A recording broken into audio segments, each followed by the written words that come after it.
I need an introduction. I'm Andreas Mitisek, Artistic and General Director of Long Beach Opera, and it's my pleasure to welcome Stewart here. And let me first also thank the Long Beach Convention Center and Steve Goodling for making this beautiful space available to have this great event. So thank you, Steve Goodling, the CVB, and everyone else on staff from Long Beach Opera and the Terrace Theater. Thanks, Steve.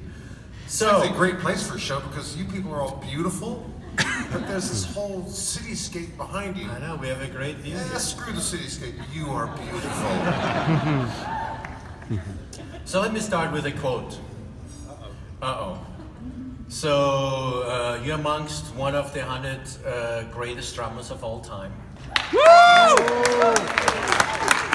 Says have to say, says it's Rolling kind of a Stone. low bar. Says Rolling Stone.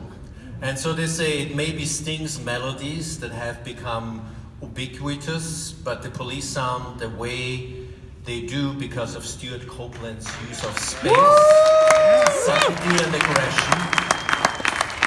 He's surely the major drummer least interested in playing the snare. Yeah, please do. Subtlety and aggression. I think they call it passive aggressive. That's a good one.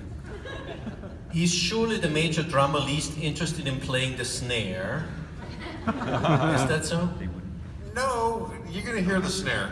That snare is. I'm gonna hear that snare. That thing is tuned so high as to bring a bird down from the sky. So, and then it also says, and his signature parts often involve intricate hi-hat patterns. True. True. Yes. His father Miles was a diplomat who brought his family to live in various spots in the Middle East, and that unique upbringing invested the police with rhythmic accents far from their native England. True. Yes. True. Sounds very fancy. So if you had a suggestion for someone who wants to become an inductee into the Rock and Roll Hall of Fame, what's your advice? Well, actually, there's a niche for you. There's a little notch. If you want to get into the Rock and Roll Hall of Fame as a drummer, I'm sure there's a couple of these little back alleys for singers and guitarists. But for a drummer, move all of your stuff one beat to the left. Okay. 1, 2, start like one beat to the left. One beat to the right is taken. That's what I did. Just, you got to tell the band because they'll go with you. You got to tell them, okay, guys, you play your 4/4, and I'm going to be one beat to the left, and everyone's going to be confused, and you will be in the Rock and Roll Hall of Fame. That slot is available for you. So why drums? Because they're noisy and loud. Great for passive aggression. I think the drums because I was a late developer, and when my friends were all developing chest hair and their voices were getting deeper, and they were like, I was late, and I was a squeaky little kid, but I discovered the drums. Bang! Oh boy! Suddenly I became a silverback. And I think that's actually what heavy metal music is for. For that skinny little kid with a squeaky little voice, that chundering, hostile, aggressive music with the Cookie Monster vocals. I may be a squeaky little kid, but check this out! And so that's what heavy metal is for, and that's what drums are for. It's kind of a borrowed adult masculinity. And how did that end up being the police? Well, I'm American, but I'm a son of a diplomat, and we were in the Middle East. We were in Lebanon, which is kind of where I grew up, amongst the Arabic people of Egypt and Lebanon. And eventually, my father was CIA. And eventually, his cover was blown, and he had to ship the family out. We had to get out of Dodge, and he sent me off to boarding school in England, where darkest Somerset. And so I'm kind of an Anglophile. I spent 20 years in England, and while I was there, I played in various bands. And one band, we had a night off in Newcastle. And the local journalist took me to see the local jazz band. And so we went to see this band. They were boring as heck.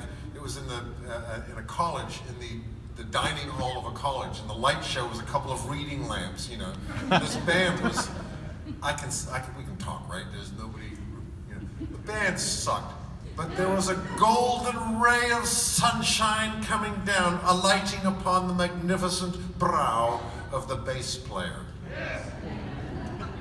Who could sing and play bass. I thought, I want him, because he can sing and play bass. You know, to have a three-piece band, somebody's got to sing, either the guitarist or the bass player, because I ain't singing. And three pieces, the advantage of a three-piece band is that you can fit in a car. You can have your driver and three guys. In a four-piece band, somebody's sitting on the hump in the back seat. And so that's really the advantage of a three-piece band. But here was a guy who could sing and play bass. And so I called him up, persuaded him to come down to London. He wanted to leave Newcastle and come down to the big city, and I was his only connection. And I said, hey, we're going to play punk music. He couldn't care less. As long as I'm out of Newcastle, I'm coming down, this American guy talks a big talk, because I had nothing. It's amazing how you can talk when you got nothing. And persuaded him to join this group. And I had the name, I had a manifesto. We're going to be called the Police, and we're going to be snarly and hostile, and we're going to play in these punk clubs. And I took him down to the punk clubs, and he thought, oh my God. But the thing that was cool is we felt like sharks among minnows, because we were like 4 years older than all the rest of those guys. In fact, yesterday, some of you, I don't know if you heard Jonesy's Jukebox yesterday. Anybody hear that yesterday on KLOS? Jonesy was one of the Sex Pistols, and he's on radio here. And you know, during lunchtime, we had a laugh about the good old days where they created the scene, and then us big guys, 2 or 3 years older, we came and we took the candy. We'll take that. Thank you. And, so the Police was born. But we had no idea that Sting could write songs yet, because the first guitarist we had was this Corsican guy who knew 3 chords that I taught him. E, A, and D. And I taught him the chords. And when Sting came over, I said, yeah, Henry, hit a D. And he D, right. Yeah, Sting was fooled for about 5 seconds. And so we had this band, we played shows around England, we starved, we were spotted as charlatans and carpetbaggers by the critics of London right away. And then we did a session where we ran into the guitarist, this triple scale, super platinum guitarist named Andy Summers. And he was the guitarist on the session. And we did it, you know, the guy who we were doing the session for, Michael Howlett, actually he woke up years later, 20 years later, and says, wait a minute, I recorded my solo album, the band on the album is The Police. And he called us up and said, hey, do you mind if I release that? I was, dude, you paid me $20, it's your record. I digress. Anyway, we went to Germany, and we were playing for this German composer there, kind of high concept thing, Eberhard Schoner. And in Germany, we were far away from the London critics, far away from the stringent rules of punk. And the punk rules, believe it or not, are very strict. Thou shalt not play any song longer than 2.5 minutes. Thou shalt not play a guitar solo. Thou shalt not sing a love song. They had all these rules. And so, as the Police playing the punk circuit, because that was what our bread and butter was, we had these rules. Germany, they didn't know. Eberhard wanted us to play. So in Germany is where we discovered, and Andy stretches out on his guitar and singing there, whoa, that kid can really play. And so that's when Sting starts, wait a minute, that song with an F sharp minor in it, Andy could probably play that. And of course, Andy is a wizard of harmony, deeply sophisticated and deeply educated in music. And so that suddenly, Sting could write songs and these jazz opuses, 20-minute jazz compositions that he had been writing. The good thing about punk was it taught him how to write a 2.5-minute song. Get it down to 2.5 minutes. But he could write sophisticated chords. But there's one more ingredient that didn't come into place until we got to Germany, and we had a jazz singer, an American woman, who was part of this eclectic show that we were playing in Germany. We had a punk band, we had a jazz singer, we had a ballerina doing a thing, he had a laser show, and it was like this mix of stuff that he had. And the jazz singer sucked. And she had the attitude, she's like Sade, you know, like out of tune and likes it that way.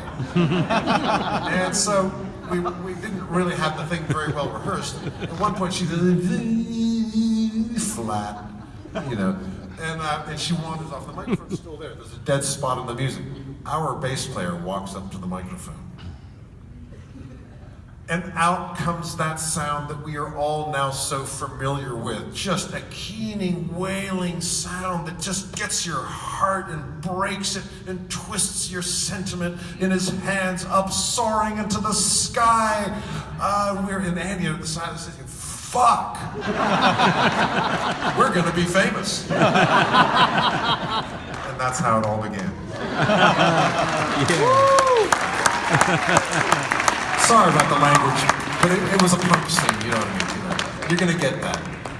We have an adult audience, I don't think it's... So